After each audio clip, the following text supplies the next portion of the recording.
আলহামদুলিল্লাহ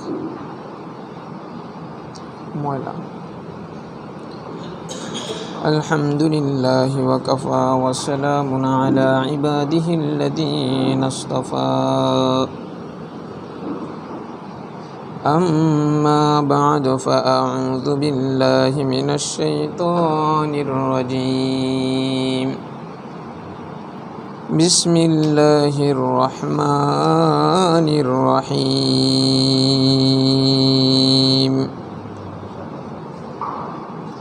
يا أيها الذين آمنوا بالله وقد قال رسول الله صلى الله عليه وسلم من أعطى لله ومنع لله وأحب لله وأبغض لله فقد استكمل الإيمان أو كما قال عليه الصلاة والسلام صدق الله مولانا العظيم وصدق رسوله النبي الكريم ونحن على ذلك لمن الشاهدين والشاكرين والحمد لله رب العالمين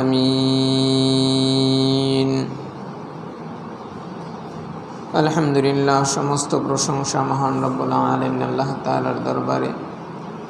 যে মহান রব্বুল আলামিন আল্লাহ তাআলা আমাকে সহ আপনাদেরকে জুমার সালাত আদায় করার লক্ষ্যে মসজিদে আসার বসার তৌফিক দান করেছেন, এই জন্য সকলেই পড়ে নেই আলহামদুলিল্লাহ।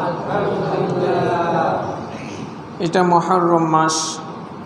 মুহররম মাসের আজকে 22 তারিখ। মুহররম সম্পর্কে আল্লাহ রাসূল সাল্লাল্লাহু আলাইহি ওয়াসাল্লাম বলেন এই মাস সম্পর্কে যে এই মাসটা হলো আল্লাহ তাআলার মাস। এই মাসটা হলো আল্লাহ তাআলার মাস। তো আল্লাহ তাআলার পরিচয় যার কাছে আছে, আল্লাহ তাআলাকে যে চিনতে পেরেছে সে এই মাসের কদর করতে পেরেছে। যে বাবা মাকে চিনে সে কদর করতে পারে, আর যে বাবা মাকে চিনে না সে কদর করতেও পারে না। তাই এই মাসটা আল্লাহ তাআলার মাস।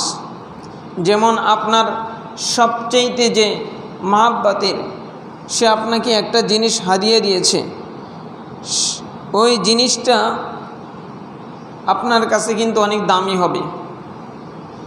হবে কি হবে না? দামি হবে, যে না আমার মহাব্বতের মানুষ দিয়েছে। অনুরূপভাবে যে ব্যক্তি আল্লাহ তাআলাকে ভালোবাসে তার কাছে এই মাসটার অনেক দাম।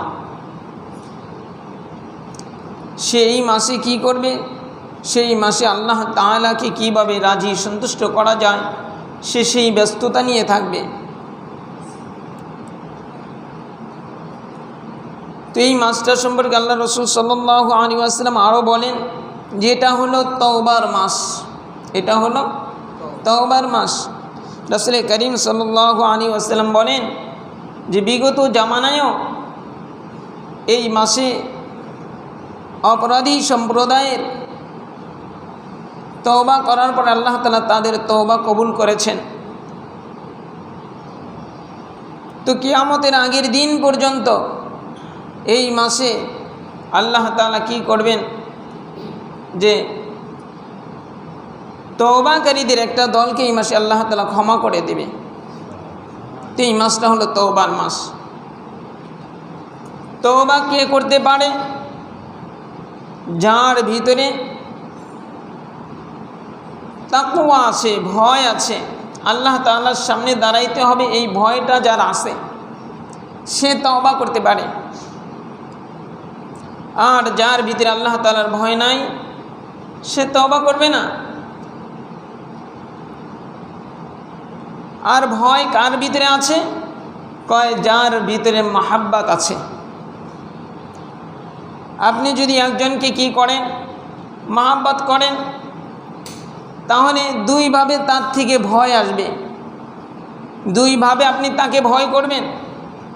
একটা হলো মাহাব্বত করার কারণে যে আমি এমন কোনো কাজ করে না ফেলি যেই কাজের কারণে সে কষ্ট পায়, এই একটা ভয় থাকবে কি থাকবে না? থাকবে। অনুরূপভাবে যার ভিতরে এই মাহাব্বত আছে, আল্লাহ তাআলার ইশক ভালোবাসা আছে, সেই ব্যক্তি কি করতে পারে? তওবা করতে পারে। আর মাহাব্বত তখনই একটা মানুষের দিলের ভিতরে প্রবেশ করে যখন মানুষের দিলের ভিতরে ঈমান নামের যে মহা সম্পদটা যখন ঢুকে। ঈমান নামের মহা সম্পদটা যখন তার ভিতরে ঢুকে, মনে রাখিয়েন যে ঈমান এই সারা পৃথিবীতে এখন মুসলিমদের সবচেয়ে যেই বিষয়টা বড় সংকট, সেটা হলো ঈমান। সেটা হলো ঈমান। আজকে সারা পৃথিবীর ভিতরে মুসলিমরাই সবচেয়ে নির্যাতিত, নিষ্পেষিত, কিন্তু জনবলের দিক দিয়ে মুসলিমদের স্থান দ্বিতীয়। আবার পৃথিবীর ভৌগোলিক যে সীমানা, মুসলিমদের হাতে যে সীমানাটা তারা শাসন করে, এদিক দিয়েও তারা দ্বিতীয়। আবার সারা পৃথিবীর হৃৎপিণ্ডে মুসলিমরা বসবাস করে, তারপরেও আপনি যেখানেই দেখবেন যে নির্যাতিত, নিষ্পেষিত, সেখানেই দেখবেন মুসলিম। কারণ কি? কারণ একটাই, আমরা তো মনে করি যে মুসলিমদের কি নেই, অস্ত্র নাই, এটা নাই, ওটা নাই, যার কারণে আজকে মুসলিমদের করুণ অবস্থা।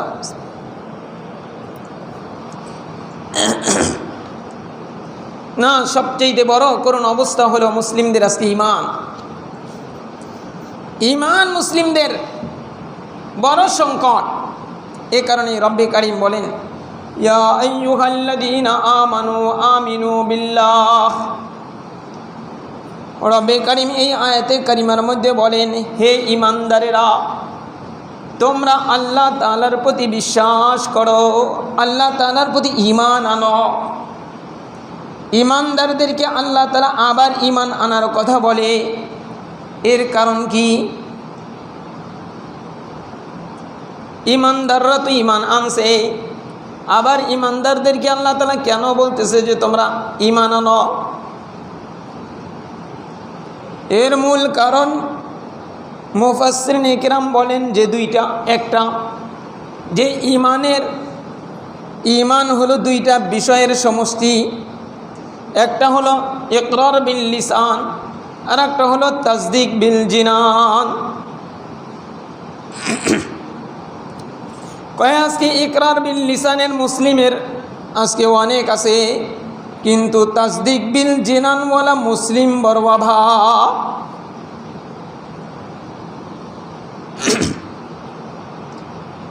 ইকরার বিল লিসান অর্থাৎ মুখে স্বীকার করা যে আল্লাহ একজন আছে, এটা মুখে স্বীকার করা। এই মুখে স্বীকারকারী মুসলিম যারা, এদেরকেই আল্লাহ তাআলা বলেন, ইয়া আইয়ুহাল্লাযীনা আমানু আমিনু। মুখে খালি স্বীকার করলে হবে না, দিলেও বিশ্বাস করতে হবে, দিলেও বিশ্বাস করতে হবে। আজকে দিলে বিশ্বাসওয়ালা মুসলিম বড় অভাব।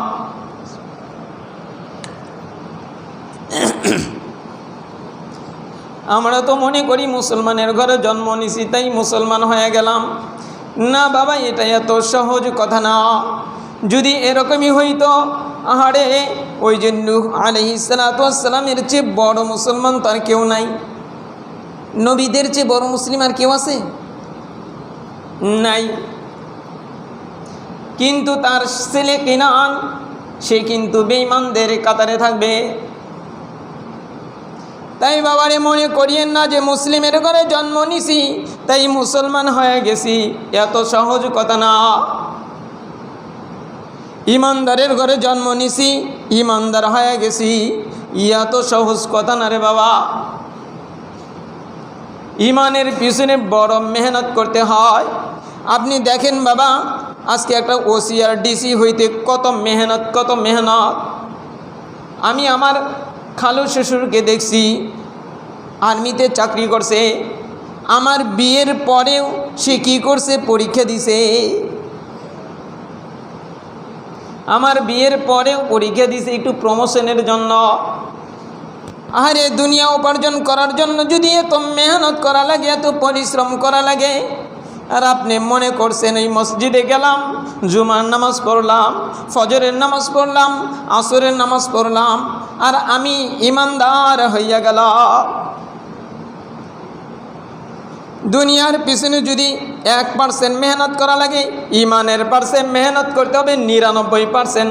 তারপরেও ইমান নিয়ে কবরে যাওয়া বড় বিপদের সম্মুখীন হওয়ার সম্ভাবনাই বেশি। আর দুনিয়াটা মুসলিমদের আজকে অবস্থাই উল্টা হয়ে গেছে।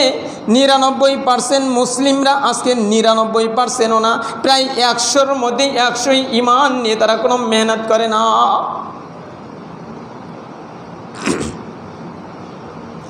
বাবারে যদিও দিলের ভিতরে লাগতেছে, কথাটা লাগাটাই স্বাভাবিক।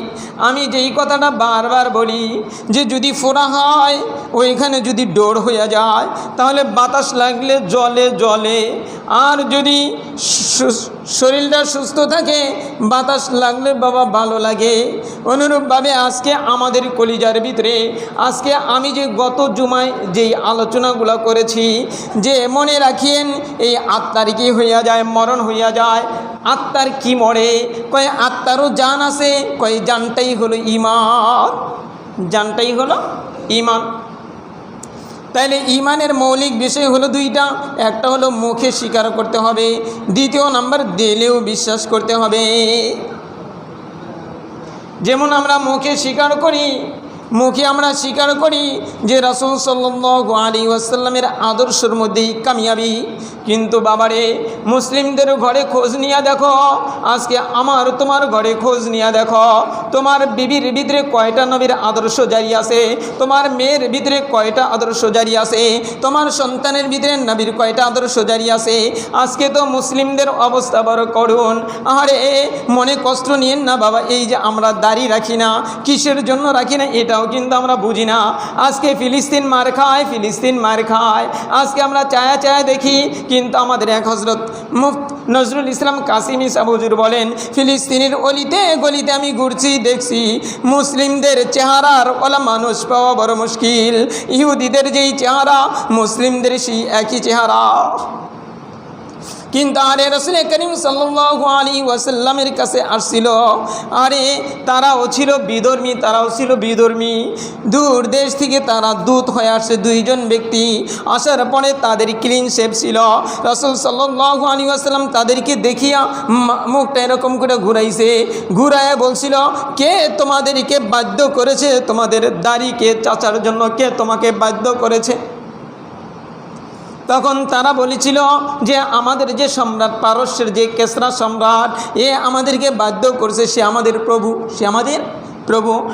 প্রভু বাধ্য করছে যে তুমি কি করো, তুমি ক্লিনশিপ হইয়া যাও। তাই আমরা ক্লিনশিপ হই। আর আল্লাহ রসুল সাল্লাল্লাহু আলাইহি ওয়াসাল্লাম ওই বিধর্মী দুইজনের সামনেই বলেছিল যে আরে তোমাদের প্রভু দাড়ি ছাড়া দেখতে ভালো লাগে, আর আমার প্রভুর দাড়িওয়ালা পুরুষের ভালো লাগে।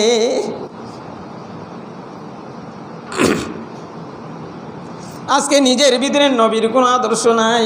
আমরা বলি নবীর আদর্শের ভিতরেই কামিয়াবি, এটা মুখে বলি, কিন্তু যত প্রকার এই যে গণতন্ত্র, তন্ত্রমন্ত্র, যত দল বিদল, আজকে আমরা তাদের পিছনে এমনভাবে ছুটছি। আমরা যদি এর 2%ও ইসলামের পিছনে ছুটতাম, আমাদের দেশে ইসলাম কায়েম হয়ে যেত। আজকে আমাদের নেতাদেরকে নিয়ে কথা বললে বড় চোট লাগে, বড় চোট লাগে, কিন্তু নবীকে নিয়ে কথা বললেও কোনো চোট লাগে না। নবীর আদর্শ নিয়ে কথা বললে কোনো চোট লাগে না। নবীর রুহানি সন্তান আলেমদেরকে নিয়ে কথা বললে দিলে কোনো চোট লাগে না। কিন্তু আপনার আমার যে নেতা, আমি যেই দল করি, ওই দলের যদি একটা পাতি নেতাকে নিয়েও কথা বলে, বড় দিলের ভিতরে চোট লাগে। এটাই হলো, এই কারণেই আল্লাহ বলেন ইয়া আইয়ুহাল্লাযীনা আমানু আমিনু, হো ঈমানদারেরা তোমরা ঈমান আনো, ঈমানদারেরা তোমরা ঈমান আনো। মুখে বলো নবীর আদর্শের মধ্যেই কামিয়াবি, কিন্তু তোমার মেয়ে যে পর্দা করে না, তোমার বিবি যে পর্দা করে না, তোমার বিবি যে ওই যে খোলা মাঠের মধ্যে গোসল করে, আরে খোলা মাঠের মধ্যে যে গোসল এক সাহাবী করেছিলি, এক সাহাবী, পুরুষ সাহাবী, শরীরে তার কোনো কাপড় ছিল না, কিন্তু পরনে কাপড় ছিল, শরীরে কাপড় ছিল না। রাসূল সাল্লাল্লাহু আলাইহি ওয়াসাল্লাম রাগ গোসায় মসজিদে নববীর মেম্বারে উঠিয়া সাহাবায়ে কেরামদেরকে ডাকিয়া তারপর ঘোষণা করছে এইভাবে তোমরা গোসল করিও না। আর আজকে আমাদের বিবিরা বাহিরে গোসল করে। আরে আমাদের হজরতদের একটা কথা আমি গতকালকে আমার মায়েদেরকে বলছি যে মা মনে রাখিও, মনে রাখিও, আমাদের হজরতদের সারমর্ম কথা হলো যে তোমরা তোমাদের মেয়েদেরকে মাদ্রাসায় পড়াও। কয় কেন পড়াইবা জানো নি? কয় এজন্য পড়াইবা, কয় মেয়েরা আজকে এই যে তোমাদের যে বাড়িগুলা, একটা বাড়িও জাহান্নামী পরিবেশ থেকে মুক্ত না, জাহান্নামী পরিবেশে। কিন্তু এই মেয়েটা যখন মাদ্রাসামুখী হয়ে যাবে, এই মেয়েটা পর্দার একটু গুরুত্ব বুঝবে, এই মেয়েটা পর্দা না করলেও পর্দার একটা গুরুত্ব তার দিলের ভিতরে থাকবে। এই মেয়ের থেকে যখন আবার আর একটা মেয়ে হবে, এও যদি মাদ্রাসায় পড়ুয়া হয়, সে কী করবে? কিছু হলেও পর্দা করার চেষ্টা করবে। আবার তার থেকে যে মেয়েটা আসবে, কয় আরেকটু বেশি পর্দা করবে। কয় একদিন এরকম আসবে যে মুসলিমদের এমন একটা মা, এমন এক সম্প্রদায়, এমন এক মা সম্প্রদায় হবে যাদের চেহারা না, যাদের ছায়াটা পুরুষের সামনে পড়লে তাদের আত্মমর্যাদায় লাগবে। মনে রাখিও, এই মায়ের থেকেই ইমাম মাহদীর সৈন্য জন্ম নিবে।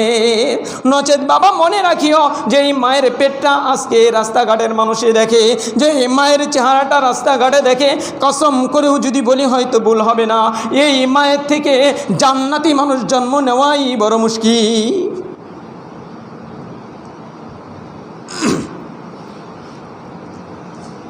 তাই বাবারে মনে রাখিয়েন, এই কারণেই আল্লাহ বলেন ইয়া আইয়ুহাল্লাযীনা আমানু আমিনু। মুখে বললে হবে না, মুখে তুমি বলতেছো আল্লাহ তাআলা একটা পর্দার বিধান নাজিল করছে, তুমি মুখে বলতেছো, কিন্তু দিলের ভিতরে যখন তোমার সেট হবে, তখন তোমার মেয়েটা যখন বেপর্দায় চলবে, তোমার কলিজার ভিতরে ঘাওয়া লাগবে।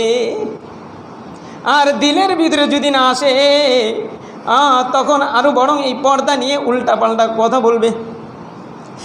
এখন এই পর্দা নিয়ে ইহুদি খ্রিস্টানরা যতটুকু কথা না বলে, মুসলিমরাই বেশি বলে। এ কারণেই আল্লাহ তাআলা বলেন ইয়া আইয়ুহাল্লাযীনা আমানু আমিনু, ঈমান আনছো, ঈমানদারেরা তোমরা ঈমান আনো। ঈমানদারদেরকে ঈমান আনার জন্য কেন বললো আল্লাহ তাআলা? এজন্যই বলছে যে তোমরা মুখে বলে একটা, আর দিলের ভিতরে লালন করো আরেকটা। মুখে বলে একটা, দিলের ভিতরে লালন করো আরেকটা। এ কারণেই তো মুসলমানদের আজকে করুণ অবস্থা। আজকে জায়গায় জায়গায় মুসলিম মার খায়। আরে এই যে সিরিয়ার অবস্থা বড় করুণ, গাজার যেই অবস্থা, সিরিয়ায় আরও করুণ শুরু হয়ে গেছে, সিরিয়ায় আরও করুণ অবস্থা শুরু হয়ে গেছে। কেন আমরা তো মনে করি ওই যে আমি যে কথাটা পূর্বে বলতেছিলাম যে অস্ত্রই মনে হয় মুসলিমদের কাছে অস্ত্র নাই, এটা নাই ওটা নাই। না, মুসলিমদের কাছে আজকে ইমানের অস্ত্র নাই। কিসের অস্ত্র নাই? ইমানের অস্ত্র নাই। ইমানের যদি অস্ত্র থাকতো, ওই যে আমি যে কথাটা মাঝে মাঝে হয়তো বলছি কিনা আমার স্মরণ নাই, সেটা হলো যেমন আপনি যেদিন গরু কিনে নিয়ে আসলেন, গরুর সাথে দেখবেন মশা মাছি আসে কি আসে না? আসে না? ও বাবা, আজকে তো আমরা খেয়াল করি না। আজকে শুধুই খেয়াল করি কেমনে করে খামো, কেমনে করে টাকা ব্যাংকের মধ্যে বেশি বেশি জমামো, কেমনে করে আমি সমাজের ভিতরে নেতৃত্ব দিতে পারবো। বাবা আজকে আমরা এটাই দেখি, কিন্তু এইখানেও কিন্তু দেখার বিষয় আছে, বোঝার বিষয় আছে, যাদের দিমাগ আছে। সেটা হলেও গরু কিনে নিয়ে আসেন, মশা মাছিও আসে, মশা মাছি কিন্তু আপনি কেনেন নাই। অনুরূপভাবে যেই ব্যক্তির ঈমান আসবে, ঈমানের সাথে সাথে অস্ত্রও এসে যাবে।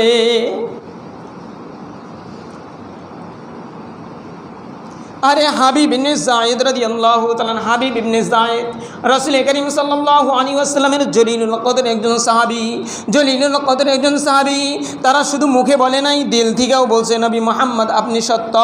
আমরা মুখে বলি নবী মুহাম্মদ সত্য, কিন্তু নবীর কোনো আদর্শ আমাদের ভালো লাগে না। ওই যে আমাদের দলের নেতার যে আদর্শ আমাদের সেগুলাই বাবা ভালো লাগে। হাবিব বিন যায়েদ কষ্ট নিয়েন না বাবা, আমি কিন্তু আপনাদেরকে কষ্ট দেওয়ার জন্য বলি না, আমি বলি নিজেরা সংশোধন হয়ে যান। কারণ মনে রাখিয়েন এই দুনিয়ার ভিতরে মনে করছেন আপনার বিবি আপনার আপন, আপনার ভাই আপনার আপন, আপনার সন্তান আপনার আপন। মনে রাখেন হয় এগুলো আপন, এই দুনিয়াতেই আপন। মরে যান দেখবেন সেই দিন আপনি কাউকে পাশে পাবেন না। আপনার সন্তানের জন্য যে এত মেহনত করলেন, সন্তান একটু চোখ দিয়ে পানি পড়বে 2 দিন 4 দিন 40 দিন 50 দিন পরে কোনো দিনও হয়তো এরকম হতে পারে আপনার কবরের পাশে যা দাঁড়াবে না, আপনার বিবি আর আপনার কথা মনে থাকবে না। অনেকেরই কিন্তু এরকম আছে সন্তানাদি চলিয়া গেছে, ওই সন্তানাদি কিন্তু গেছে তাই কি সে মরিয়া গেছে, তার কবরের হিসাব কিন্তু তারই দেওয়া লাগছে, কিন্তু তার বাবা মা কিন্তু দুনিয়ার মধ্যে সুন্দরভাবেই জীবনযাপন করতেছে। কিন্তু এই যে হাবিব বিন যায়েদ রাদিয়াল্লাহু তাআলা উনি বাহরাইন থেকে আসতেছিল, রাসূল সাল্লাল্লাহু আলাইহি ওয়াসাল্লাম শেষ জামানা, তখন শেষ সময় চলতেছে। মুসাইলামাতুল কাজ্জাব নামের একজন ভণ্ড, সে নবী দাবি করছে। কি দাবি করছে? নবী দাবি করছে।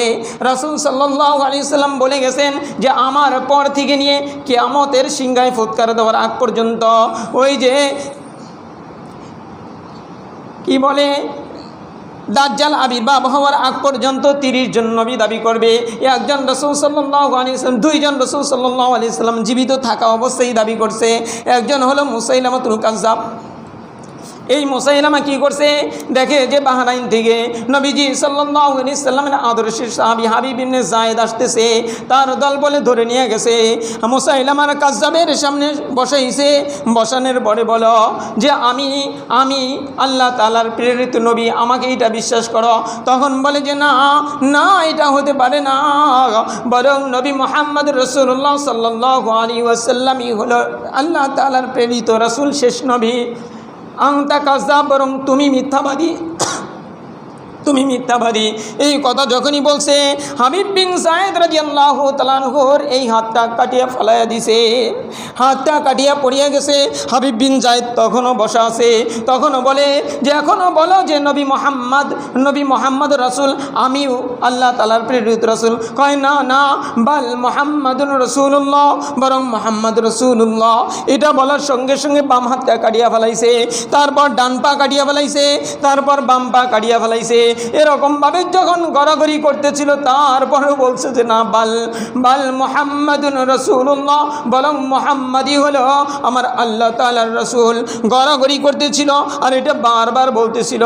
আরে তার বয়স ছিল 16 কিংবা 17, টাটকা জোয়ান। জিহ্বাটা টান দিয়া বের করছে, জিহ্বাটা টান দিয়া বের করিয়া কাটিয়া দিছে, তারপরে টুকরা টুকরা করছে। এই সংবাদটা নবী মুহাম্মাদের কাছে চলিয়া গেছে। নবী মুহাম্মদ রাসূলুল্লাহ সাল্লাল্লাহু আলাইহি ওয়াসাল্লাম তখন শেষ সময় চলতেছে। তারাও ইমান মুখে বলে নাই বাবা, কলিজা থেকে বলছে। আমি যদি কলিজা থেকে বলতাম আমার সন্তান কোরআন ছাড়া জীবন চালাইতে পারতো না। আমি যদি কলিজা থেকে বলতাম আমার বিবি বেপরদায় চলতে পারে না। আমি যদি কলিজা থেকে বলতাম আমার সন্তান এই পরীক্ষার সময় আমি আমার শ্বশুর বাড়িতেই দেখছি, আরে শেষ রাত্রে সন্তানটাকে উঠাইয়া দিছে, পড়ছে, কিন্তু ফজরের নামাজ আমার সামনেই দেখছি পড়ে না।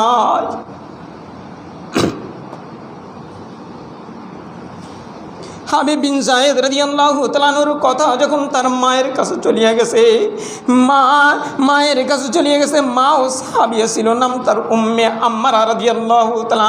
উনার কাছে যখন চলিয়া গেছে যে তোমার সন্তানকে এইরকমভাবে কাটিয়া টুকরা টুকরা করছে, কিন্তু শেষ মুহূর্ত পর্যন্ত নবী মুহাম্মদকেই রাসূল হিসেবে মানিয়ে নিয়েছে। উম্মে আম্মারা তখন বলেছিল, চিৎকার দিয়ে বলেছিল, আমি এই দিনের জন্যই আমি আমার সন্তানকে দুধ পান করাইছি। ও বাবা, মুখে বললে হবে না, দিল থেকে বলতে হবে।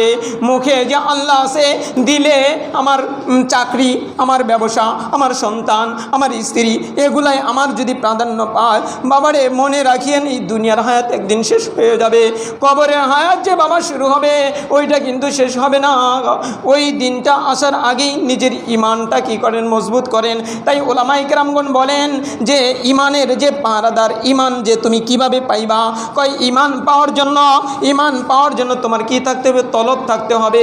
দুনিয়া পাওয়ার জন্য তলব আছে বিদায় আমরা বিদেশ থেকে ডলার কামাই করিয়া আনি, দুনিয়া সুন্দর হইয়া যায়। কয় ইমানের যদি তোমার তলব থাকে, আমার ইমান শিখতে হবে, ইমান ওলামাকে হতে হবে, তাহলে তোমার তলব থাকতে হবে। কয় তলবের মাধ্যমে কি করতে পারবা, ইমান অর্জন করতে পারবা। কয় যার তলব নাই তার ইমানও নাই। দ্বিতীয় নাম্বার, কয় মুজাহাদার মাধ্যমে ইমান চমকায়া যায়। ওই যে মুজাহাদা করছে হাবিব বিন সাইদ রাদিয়াল্লাহু তাআলা, কীরকম মুজাহাদা করছে, হাত কাটিয়ে গেছে, তারপরে ইমান সারে নাই। কয় মুজাহাদা করলে তোমার ইমান চমকাবে। চমকানো মানে আলো যদি এখানে চমকায়, দূর থেকে বাবা দেখা যায়। ওই যে হাবিব বিন সাইদের ইমান চমকাইছিল, আজকে এই মসজিদের মেম্বার থেকে তার নাম হয়। তৃতীয় নাম্বার হলো যে ব্যক্তি হিজরত করে, কয় যখন দেখে যে সমাজের ভিতরে পাপাচার বেড়ে যায়, কয় তুমি ওই সমাজ থেকে চলিয়া যাও, তোমার ঘর বাড়ি সব কিছু রাখিয়া তোমার ইমানকে রক্ষা করার জন্য চলিয়া যাও। কয় হিজরত করলে ইমান কি হয়, হিজরত করলে ইমান হলো ছড়ায়। আর চতুর্থ নাম্বার হলো, কয় বান্দার যেই ব্যক্তির কাছে বান্দার হক নিরাপদ না, কয় ওই ব্যক্তির কাছে ইমানও নিরাপদ না। আরে সন্তানের হক নাই, বিবির হক নাই, ভাইয়ের হক নাই, প্রতিবেশীর হক নাই, আরে তার কাছে একটা আমানত আছে, সেগুলোরও কোনো হক ঠিক রাখে না। কয় এই ব্যক্তির ইমানও ঠিক নাই। কয় যেই ব্যক্তি বান্দার হককে রক্ষা করবে, কয় সেই ব্যক্তির ইমানকে আল্লাহ নিজে রক্ষা করবে। আল্লাহ তাআলা আমাদেরকে এই 4 কাজের মাধ্যমে ইমানকে অর্জন করার তৌফিক দান করেন। ওয়া আখিরু দাওয়ানা আনিল হামদুলিল্লাহি রাব্বিল আলামিন।